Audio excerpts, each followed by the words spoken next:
안녕하십니까, 문틀란TV입니다.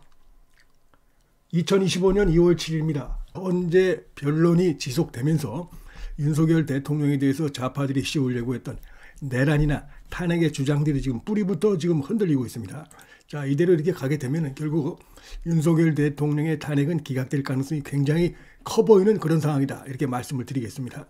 자, 지금 보면 이제 좌파들이 윤 대통령 탄핵으로 몰고 가기 위해서 내세우고 있는 주요 증인들이 이제 곽정근이라든지 김현태, 자, 이런 인물들, 홍장원, 이런 인물들인데, 이들이 헌재 나와서 한 발언이 그동안 헌재 나오기 전에 한 발언하고 완전히 다른 이런 사실들이 지금 드러나고 있어갖고, 자, 이들의 그 주장, 논거가 뿌리부터 흔들리고 있다. 예를 들면은 자, 곽정근 같은 경우는 자, 그동안 그 발언이 바뀐 내용들을 보게 되면 윤 대통령이 지시한 것이 확실하다, 이런 식으로 얘기해놓고, 재판관들도 그렇고 윤석열 대통령 측의 추궁에 대해서 의원이라고 한 적은 없다, 인원이라고 기억했다.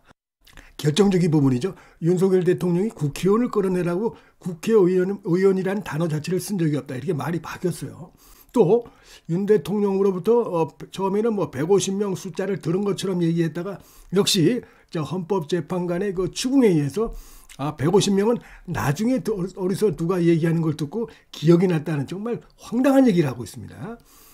이게 150명도 굉장히 의미가 있는 것이, 왜냐하면 결국 곽정근의 이 발언이 상당히 좀 인위적이고 일방적이고 신뢰하기 어렵다는 것을 보여주는 하나의 대목입니다.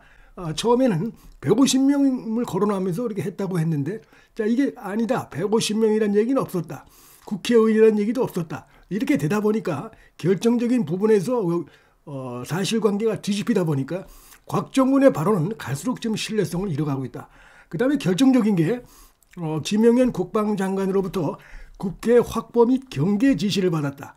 여기도 상당히 중요한 얘기입니다. 그러니까 국회를 강제로 침탈한다든지 접수한다든지 그런 게 아니고, 그 부분에 대해서 이제 김현태도 설명을 했지만 외부 적대 세력으로부터의 그 국회 방어, 이 개념이라는 것입니다. 707 특임 단장도 그동안은 기자회견을 통해서 윤 대통령이 끌어내라 했다, 이런 식의 얘기했던 자인데 말이 확 바뀌었어요. 곽정근으로부터 연락을 받았지만 끌어내라는 단어도 없었고 의원이라는 말도 없었다, 이렇게 함으로써 결국 이들의 지금 주장이 굉장히 바뀌고 있어요. 좌파들은 당황할 수밖에 없다고 생각이 되고, 다만 150명이 넘으면 안 된다는데 라면서 무슨 다정하듯이 얘기했다, 여기도 상당히 중요한 부분인데, 결국 이게 윤 대통령이 곽정근에 대해서 설령 100번 양보해서 의결 종족수 이 부분을 설령 거론했다고 해도 이게 아주 강압적으로 곽정근 빨리 명령을 이행해, 즉각적으로 해 라면서 그냥 그런 식으로 해서 그냥 고압적으로 하는 게 아니라는 것입니다. 이게 지금 곽정근이 국회 봉쇄 확보를 지시했지만 방어 개념이었다. 그래서 완전히 뒤집어지고 있다. 이들이 사실은 헌재 나오기 전에는 완전히 윤 대통령에게 불리한 좌파들의 입맛에 맞는 그런 기자회견 또 국회에서 발언들을 했던 자들인데, 헌재 오더니 특히 김현태는 확 바뀌었고 곽정근이는 계속 유지를 했지만 하나하나 이렇게 추궁을 당하고 재판관으로부터 질문을 받으면서 그냥 무너졌다, 이렇게 볼 수가 있겠습니다. 자, 윤석열 대통령도 관련해서 이 중요한 얘기입니다. 다짜고짜로 전화할 수 있는 지시가 아니다, 이런 얘기죠.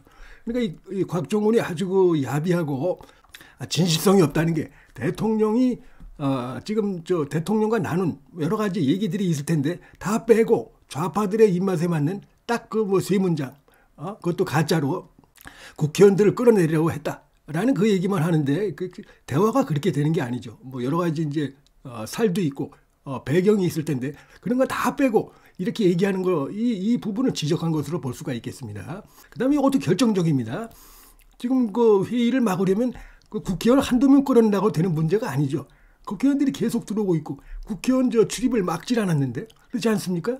그 다음에 지금 이제 본관에 특전사가 15명인가 16명이 있었다는데 이게 도대체 이런 지시가 가능하겠습니까? 윤 대통령의 전반적인 상황을 모를 리가 없는 것이죠. 만약에 윤 대통령이 상황을 모른다고 하면은 곽정근이가 이 증인이 15명, 16명입니다. 불가능합니다, 이렇게 얘기하면 그래? 그럼 끝나는 거 아닙니까? 그런 얘기들은 일체 하지 않고 있고, 대통령이 지금 국회의원들을 끌어내려고 했다, 그래서 의결 정족수를 막으려고 했다, 하나하나 지금 사실관계가 맞지 않는 것으로 드러나는 이런 발언만 지금 딱 하고 있다는 것이 아주 사악하다. 배후에 민주당이 있을 가능성이 매우 높다는 걸 보여준다. 이렇게 말씀을 드릴 수가 있겠습니다. 홍장원이도 마찬가지입니다. 지금 뭐 홍장원 메모 이래가지고 이게 지금 헌재에서 완전히 신빙성이 그냥 근본적으로 뿌리부터 흔들렸죠. 메모 작성 과정, 그 다음에 내용도 의구심이 강하게 제기되고 있어요. 드러났습니다. 홍장원 스스로가 답변을 못하고 있습니다. 처음에는 여인영하고 그렇게 통화해서 여인영으로부터 들었다고 하는데 여인영이 그런 얘기 한 적이 없다. 상식적으로 무슨 국회의원들 체포 이런 얘기를 이 검거를 도와달라 얘기했다는데 말도 안 되는 얘기죠. 국정원이 그런 거 지금 할 수가 없습니다. 내용 자체도 보니까 나중에 작성된 걸로 드러났어요.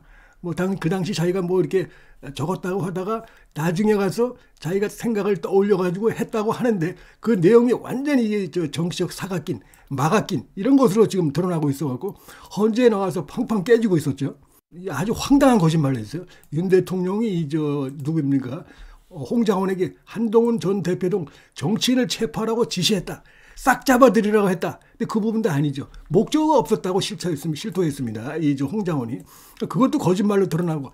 그런데 이런 보도가 나오니까 조태용 국정원장이 질문하니까 오보다. 자기가 이렇게 얘기했어요. 오보라고 해놓고 또 그날 오후 국회 정보위원들을 만나서는 체포 지시 발언을 들었다. 또 거짓말합니다. 근데 헌재 와서는 정치인 체포 얘기, 정치인 얘기 없었다고 또 말이 바뀌었죠.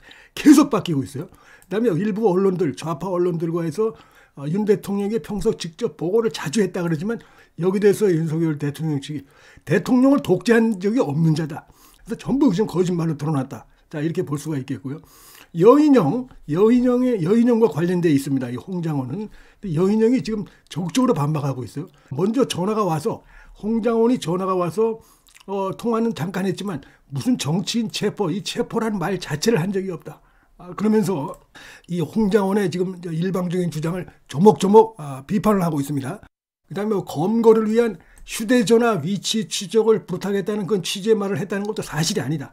이미 국정원이 휴대전화 위치 추적을 할 수 없다는 걸 잘 알고 있었다 이런 얘기죠. 여인영은 당연히 알고 있겠죠. 방첩사령관이니까 이런 요청을 할 이유가 없고 이런 건 이제 경찰에다 하는 것이죠. 경찰. 그래서 경찰이 했다고는 얘기를 하고 있어요. 그러니까 이 홍장원이 새빨간 거짓말이다.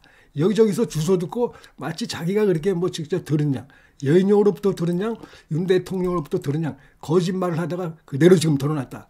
그 다음에 무슨 구금시설, 웃기는 얘기다. 방첩사에는 구금시설 자체가 존재하지 않는다. 이렇게 얘기해서 완전히 박살났다 볼 수 있고 정영식 헌재 재판관이 아주 활약이 요새 대단합니다.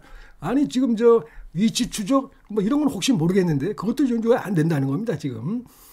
왜 국정원이 체포를 하러 다닙니까? 체포할 수 있는 여력이 있습니까? 했더니 여기 대해서 말을 못하고 절절매는 이런 모습이 있었습니다. 결정적으로 하나 윤 대통령에게 딱 집어서 이런 내란이나 탄핵 프레임으로 해서 어떤 이유를 댈 수 있는 것들이 사실상 없다. 이렇게 볼 수 있고 오히려 윤석열 대통령이 어제 이 12월 6일부터 홍장원의 공작 정보위에서 떠든 거 그다음에 이제 이 12월 6일 날 이 곽정군이나 이들이 김병주 TV 야당의 이런 박범계 이런 자들 TV 나와가지고 떠들고 한 그런 이런 것들이 사실은 공작이었다는 게 드러나고 있다. 지금 주로 그런 것입니다. 곽정군하고 홍장원인데 그들이 지금 보면 주로 민주당하고 아주 유착한 이런 부분이 드러나고 있습니다. 특히 이제 12월 6일부터 본격화됐다라고 하면서 윤석열 대통령이 이번 사건에 야당에 의한 정치 공작을 본격적으로 거론했기 때문에 앞으로 이 부분이 굉장히 이슈가 될 겁니다. 이제 흐름이 국민의힘에서도 이 부분에 대해서 집중적으로 이제 문제 제기를 하고 언론들도 추적 보도가 있을 가능성이 커졌다 이렇게 생각이 되고요. 이런 상황에서 헌재에서 윤 대통령에 대해서 딱 부러지게 직접적으로 어떤 뭐가 나오지 않고 주요 증인들이 말이 계속 바뀌는 상황에서 과연 탄핵을 밀어붙이기 저는 점점 어려워지고 있는 상황이라고 보고 특히 이제 최근에 어제도 나온 여론조사에서 헌재를 신뢰하지 못한다는 게 갈수록 커지고 있습니다. 특히 젊은 20, 30대들이 52%가 불신한다고 되어 있습니다. 자, 이런 부분들도 있고 하기 때문에 그다음에 헌재 자체의 우리법 연구회 출신들의 문제점이 계속 드러나고 있는 이런 상황입니다. 그래서 이제 어제까지 이제 주요 증인들이 다 나왔는데 상황을 보면은 윤 대통령이 탄핵하는 사실상 이게 좌파 공작으로 이렇게 지금 결론이 나가고 있는 상황이다. 이렇게 말씀을 드릴 수 있을 것 같습니다. 문틀란 TV 여기서 마치겠습니다. 시청해 주셔서 감사합니다.